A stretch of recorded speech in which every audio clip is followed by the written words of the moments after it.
Taiwan Special, episode 1 for the week.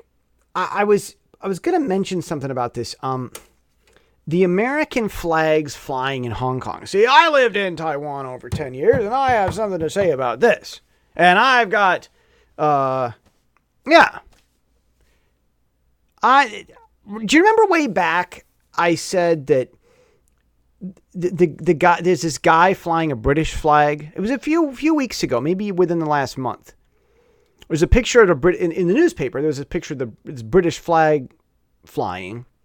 There's this guy in a yellow shirt closer to the camera, and I said, I know that guy. I've talked to that guy.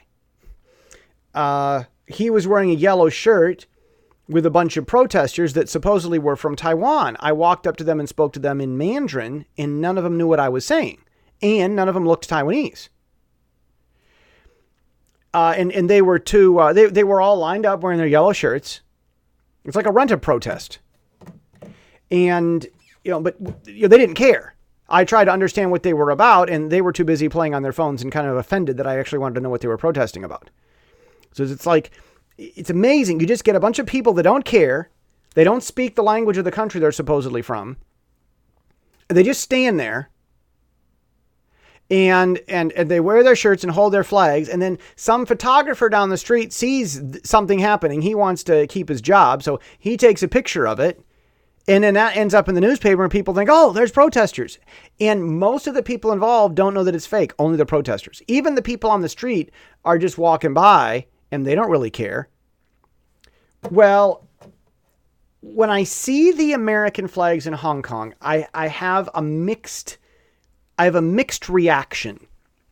As on the one hand, if that guy's a real Hong Konger, I mean, I don't know. That's the bottom line. I haven't talked to him. If I talked to him, I'd find out real quick what's going on. If he spoke Cantonese, almost surely he would genuinely be supportive of America being supportive of Hong Kong. That's the thing. It's not so much about support for America. It's about asking America to support Hong Kong. That's why they would do that. Now, I have suspicion that there would be people in China who would be sent there to try to create fake news. Like everybody knows they're doing it. Even the newspapers would know that it was fake. Like it would be a total conspiracy.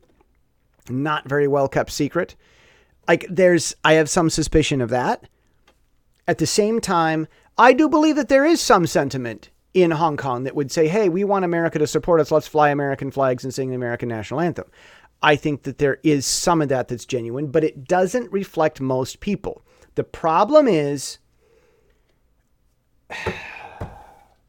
I wonder, as much as I like Jimmy Lai, and I talked about Jimmy Lai a little while ago, I think he appeared on Fox, and Jimmy Lai runs the Apple Daily, owns the Apple Daily newspaper.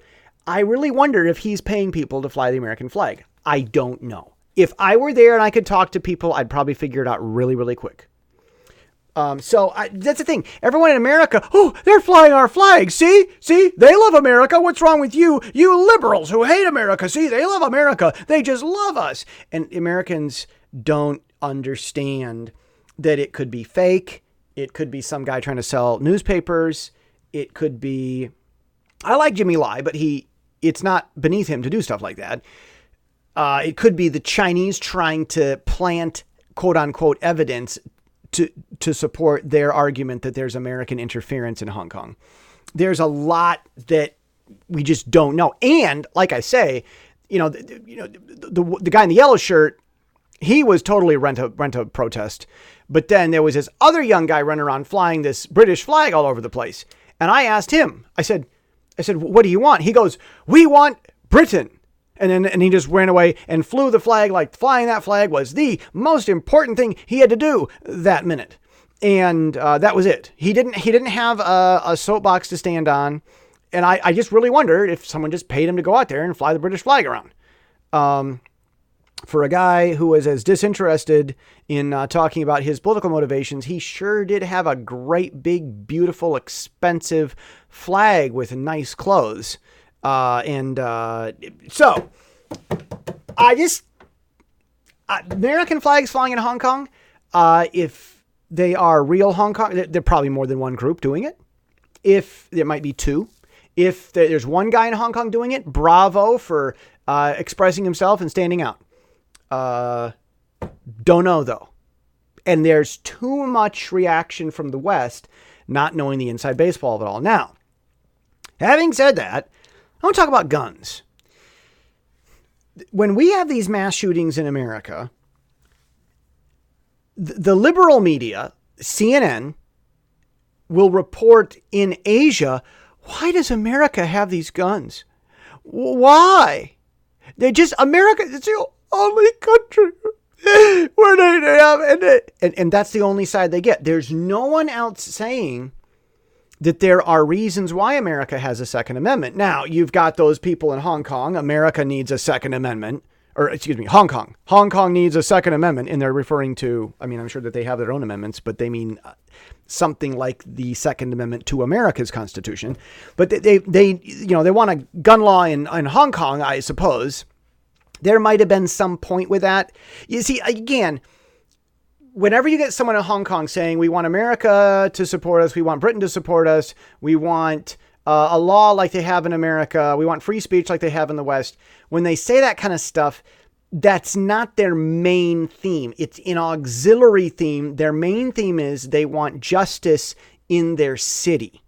And they talk about that. Those other auxiliaries, they might be very sure and adamant about them, but it's not what their main point is. Their main point is not, we want to be just like America is. That's not what their main point is. It's to try to say, we want to be similar to America and Britain and the West and those guys who have freedom. We want to be sort of on that side of things, not on the sinicization side of things. So when it comes to seeing those things, you've got the media that takes these gun shooting things, these events, and they only report the anti-gun liberal side of things in Asia. So in Asia, they don't really understand what's going on in America. So in the last few minutes I've got of this episode, I'm going to tell you what I've learned about carrying guns in the West. In Taiwan, every man has compulsory military service. So the entire population could be an army if it needed to be. And if there were enough division within Taiwan, some general, some leader in the military could easily say, everybody join me in a revolt against the government, and the people would rise up as an insta-army and could overthrow their own government if their government got like a rogue, like a Hitler type. Like if there was something that was really bad and they had to overthrow their government, the civilian population in Taiwan is so capable. But they don't have any guns. The guns are all locked down in the military, but everyone is trained. And this goes back to what I've said before about militia. We need to have militia. Okay. In the United States, the reason we all have guns is because at every step of America's development, we had to have them because we had to provide our own security. The Pilgrims had to have guns so that they wouldn't get caught by criminals, because there weren't police patrolling the streets when the Pilgrims landed because there weren't streets. Then, so we just kind of grew and there was a population sprawl, and we kept our guns and the people policed themselves. We needed guns for hunting in this big, wide, open space where you could shoot a gun and for miles you wouldn't risk hitting anyone because there was nobody around. Okay, now the East Coast got dense, and we bought the Louisiana Purchase. We bought the West from Napoleon, who was having money trouble, just as constant expansionists always do, a lesson that the Chinese won't ever learn. And as we're going west, again, we had to provide our own security. So we had to keep guns in order to be safe from bandits and Mormons. Yup, Mormons had a lot of fun with a lot of pioneers going out west because no one was there to stop them. I had some family that had trouble with that. And we just continue to keep guns for our own security and for food.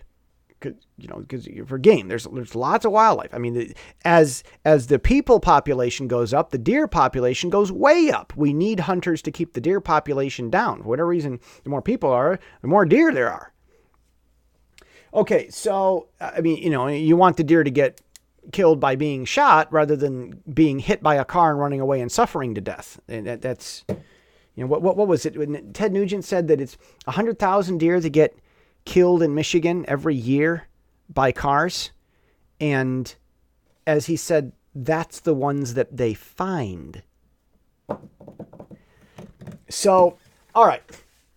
We've needed guns in the West for hunting and to provide our own security because we're in remote locations. Even you live just outside of town, you have a problem. A thief breaks in, the police cannot get there in time. You've got to be able to defend yourself even today. And you get these densely populated countries like even England and Taiwan, the police are a lot closer. All right. That's the reason we have them. And so we have a gun culture. We understand what they are, kind of. We know what to do with them, kind of. Now we've got this anti-gun sentiment that seems to be developing along with urban density. But, they don't want guns. Well, of course, you don't want people, you don't want guns in a crowded area. That's somewhat understandable, somewhat, kind of. But, of course, in Miami, people carry guns and whatever. Florida's gun carry law, it has affected the crime numbers. The problem is we're used to carrying these guns and other countries aren't. If you introduce guns into Taiwan, they wouldn't know what to do with them. And people would get hurt right and left. It was kind of like trying to trying to lower the drinking age. They lowered the drinking age to 18 and people just couldn't control themselves. So I think the drinking age should be 16 like it is in Germany. The problem is that they need to have a strong implementation process to get it to happen. And there aren't enough people that want to be grown up and mature who would want that implementation process to happen. People are just too busy playing their video games, drinking anyway, watching TV with their microwave dinners, that they don't care to take the steps to make society better. So we can't lower the drinking age. Well, you'd have the same problem trying to introduce guns into other societies that may not need them and certainly aren't used to them. So America's used to having guns, one, and two, we do need them still because of remote security issues. But there's another issue involved with this. The number one reason why the Chinese and the Russians don't invade the United States is because hunters are the largest standing army in the world. If you disarm the hunters, you've done what China wants most. I don't see him talking about that on CNN, and CNN certainly is going to tell that to the Taiwanese. I'm going to drop on that note, and we'll talk more about other related things happening tomorrow on the Taiwan Special.